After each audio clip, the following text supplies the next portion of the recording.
Hello, guys, and welcome to the channel. Arsenal out of the Emirates FA Cup. Ruben Amorim's Manchester United have knocked Mikel Arteta's Arsenal out of the FA Cup. That is the headline for today. Manchester United rock up to Arsenal's backyard and put them away. Guys, if you're new to the channel, make sure you like, make sure you subscribe. On the road to 200 subscribers, and I can't do it without you guys.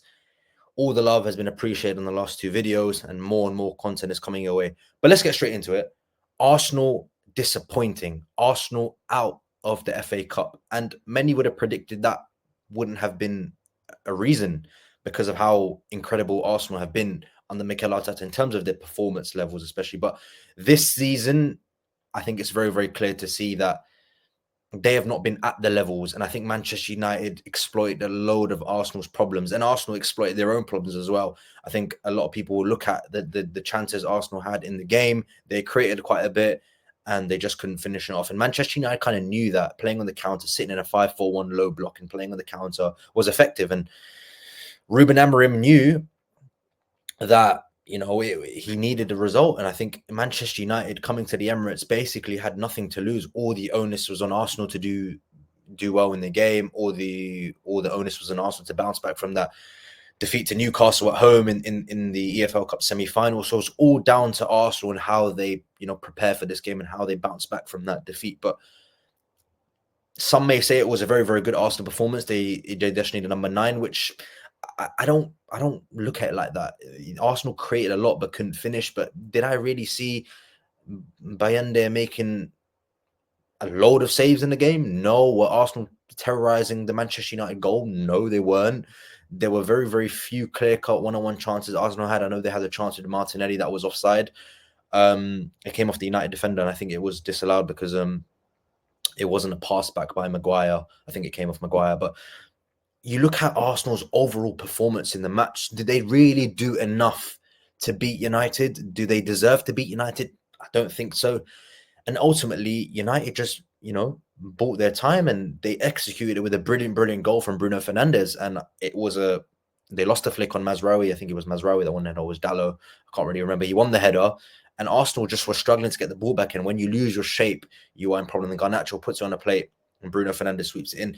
But it was not the greatest Man United performance, but a very effective one. And I think Ruben Amorim understands where they are in terms of, their development as a team, as a squad, and playing this way is effective because it's got them results, and it has got them a result today as well. They got a result at Anfield playing football, but playing very similar. And they got a result at the Emirates today, albeit a draw, but ultimately it's a cup game, and you can play like that when you're in a cup game because it's 90 minutes of football that separates two teams from, the next round or whatever it is.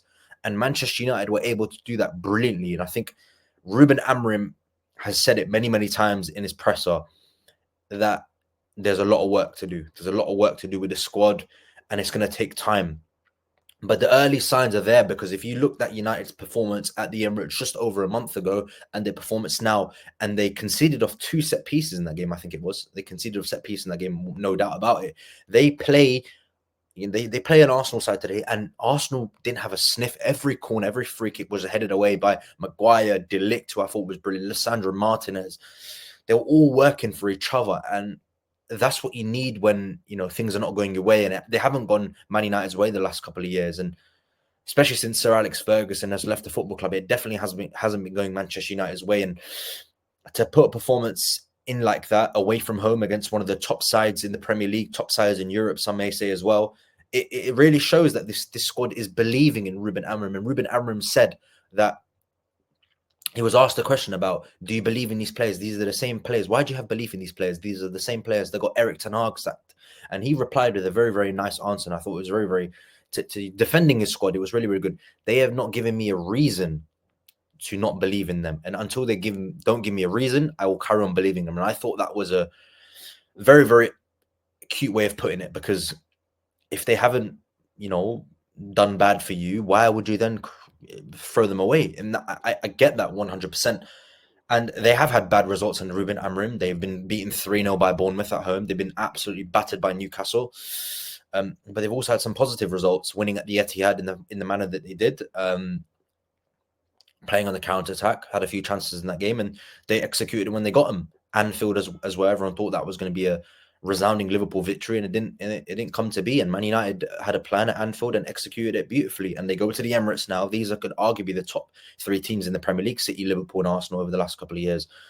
And Manchester City and coming to the Emirates today, United had a clear plan, clear structure, and they did it brilliantly. But I do want to point something out. Let's get on to Arsenal, because I think Man United did really, really well in the game. But let's look at Arsenal. They have struggled massively in the cups under Mikel Arteta. I think apart from his first season that he came to the club, they haven't progressed in the cups. He won the FA Cup in the year that Unai Emery left, I believe it was. Yeah, it was the year Unai Emery was sacked, and then Mikel Arteta comes mid-season and he wins the FA Cup, beating Chelsea in the final. Since then, they've been knocked out by the likes of West Ham in the cups. Even in the Europa League, they've not made it far. Last season, they were knocked out by Bayern in the Europa League. Year before that, they were knocked out by Sporting. Ruben Amorim, funnily enough, was in charge of that match as well for Sporting Lisbon. So in the cups, Arsenal have not impressed. So you have to look at it for what it is. They're not going to win the league. They're not going to win the Champions League. They're already 2-0 down in the semi-final to Newcastle at home. By the way, they were playing at home. They have to go away to St James's Park. I think they're virtually out of that to Arsenal. And they've been knocked out by Manchester United. Last season, they were knocked out at home by Liverpool. This season, they've been knocked out at home by Manchester United. And you look at Arsenal, they've had home ties in a lot of those matches. Even last season against West Ham, they went away and Arteta just completely changed the whole 11 and they lost that game. That was another chance at a trophy, which Liverpool eventually won. But it was another chance at a trophy because Arsenal didn't win anything last season. You could say they won the Community Shield, but you talk about the Premier League, the Champions League, the League Cup, the FA Cup. They didn't win any of those, and it's going to be a similar story for them this season because I look at them. Are they really going to go and beat a Real Madrid in the Champions League? Are they really going to go beat a Bayern again, or a Liverpool, or maybe a Manchester City even? I don't think so. I don't think so. And a lot of these Arsenal fans have pointed out injuries to be the reason on their downfall. But you can, when you watch Arsenal play, you can tell that this side is not good enough to win these trophies. They've not performed at the level, injuries or not. Of course, that hinders performance. But you can't just keep looking at injuries and using that as an excuse when the performances just haven't been good enough. Like today was not down to injuries. That was just down to Arsenal lacking depth up front. They have Kai Havertz up front who missed so many chances in that game. He missed a penalty in the shootout, which eventually cost Arsenal. But no disrespect, because I think Havertz has done a job for Arsenal. But if they want to compete for the top honours, they need somebody that can put the ball in the back of the net, whether that's a left winger that can score you 30 goals a season like Liverpool have on the right with Mo Salah, or whether that's a number 9 that Manchester City have like Haaland. Arsenal needs somebody in the attack that can score 20, 30 goals a season, because I think that's what separates them from the likes of Liverpool, who have Salah, Man City have Haaland, and which is why Liverpool and Manchester City have won trophies. City won the league last season. Liverpool won the League Cup last season. It might be very, very drastic in terms of quality of trophies they won. But Arsenal finished second and came out trophyless. Liverpool finished third and won a trophy. Manchester City won the league. So you only can look at yourself. This is not down to anyone else. This is down to Arsenal and their incompetence in the market. They had a good window, I think. Calafiori, Marino. They brought in some quality players. Jurrien Timber, this is basically his first season because he had a serious injury last season. Had a really serious injury last season when he was signed from Ajax. So Arsenal only have themselves to blame. They had to go and sign number 9 in the market, and they didn't do it. They went into the season with Trossard, Havertz, Saka, Martinelli, Jesus, and Sterling. It's their own fault. That is what's going to separate them. It's all well and good, stopping goals from going in, but when you don't score any, you're not going to get many, many wins. And tonight was another reminder of how Arsenal are lacking in the attacking department. They're lacking massively. Without Bukayo Saka, he is a big miss because he's one of the best players in the world and one of the top players in the Premier League. When they don't have Bukayo Saka, they can't really rely on anybody.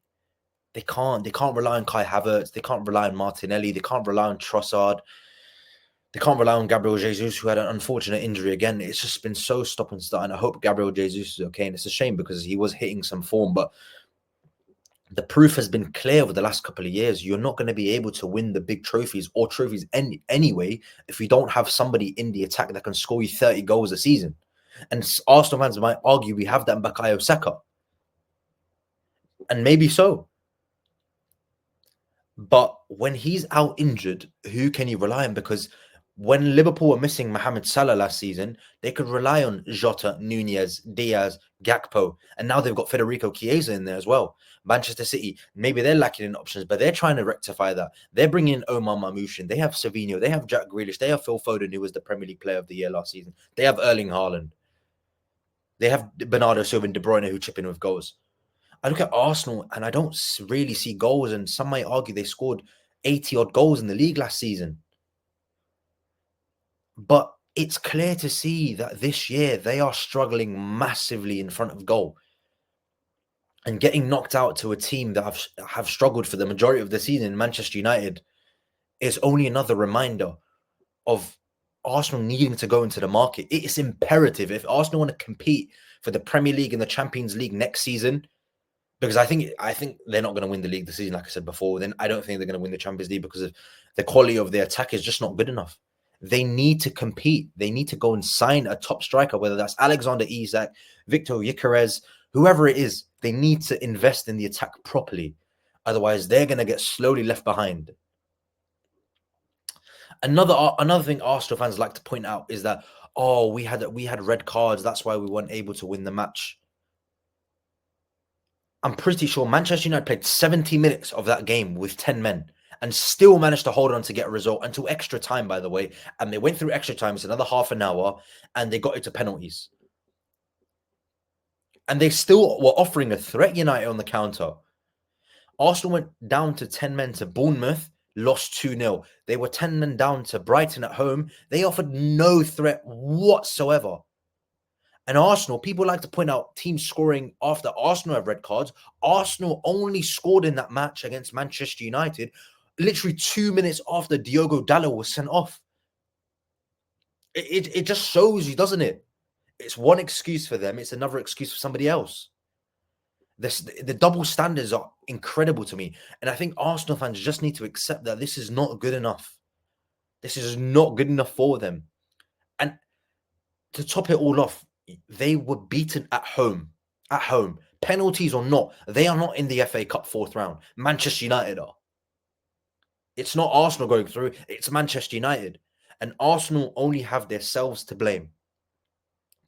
And I think now you have to start asking questions about the manager, because he had money to go and sign a number 9 last summer, 2023 summer, and he came back with Kai Havertz, who he tried to play in the midfield.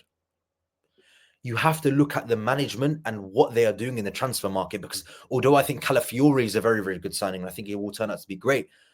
Mikel Merino, since Gabriel Jesus, have Arsenal really invested in their attack? And even he, in his first season, was stop and start in the 22-23 season. They haven't invested in this in the attack properly. I look at the league, and I think that's what's going to separate Arsenal from winning the title or not, is the goals in the team. Because like I said before, my team, Liverpool, have Salah, Diaz, Jota, Nunez, Chiesa, and Gakpo. That is what bails us out. When Arsenal don't have Bukayo Saka, who is there to bail them out? And today, again, was another reminder of how they are lacking in that department up front. But guys, is Mikel Arteta's job under question? Because I think now you have to look at it, because that's going to be another year with no trophies for Arteta. Because like I said, he's not going to win the league.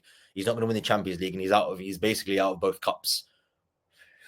You have to start asking questions for management, especially because Arne Slot is coming in his first season in English football and is about to win the Premier League title. He's in the EFL Cup semi-final. He's got a home leg, by the way. That's why I think Liverpool have a chance. Arsenal are going away to St James's Park, and they've already not won there this season. So you have to look at the management now. You have to point fingers at the people in charge.